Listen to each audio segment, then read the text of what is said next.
Joanne Rowling is correctly praised for encouraging an entire generation to take their eyes off their laptops and their phones and start to read again. Ironically, when she did produce the Harry Potter books, she was heavily criticised by the church and other organisations for saying she was promoting witchcraft. Again, ironically, Joanne now finds herself on the same side as those people because they have similar views on transgender today as she does. And I give you one example, Enoch Burke. Joanne and her fellow trans bigots would suggest they're not anti-trans, they're just trying to protect women's rights from being undermined. Nobody can ever tell you why women's rights are being undermined by encouraging and supporting trans rights. The other aspect that they seek to highlight is that they're hugely interested in the welfare of children. There's very little evidence that transgender people either have any sexual interest in children or have any harm to children, unlike, say, members of the Christian Brothers, the Catholic Church, and all those other organisations.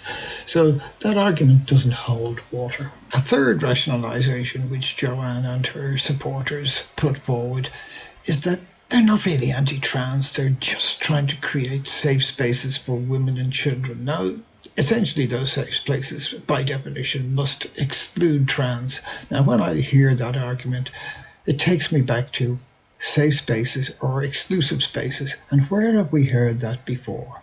The southern states in the United States in the post-war period, apartheid South Africa, and Germany in the 30s. Now, as a member of the Jewish community, we know all about being excluded from spaces, and it has never ended good for any of the people who were the victims of these so-called safe spaces. So, Joanne, all I can say is cop yourself off. At the end of the day, the only thing that is going to challenge people like Joanne Rowling's and the allies of hatred is education.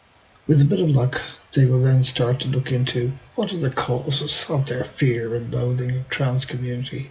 But in the meantime, there is hope at hand, because the technology is coming along that will make people like JK Rowling and those allies redundant.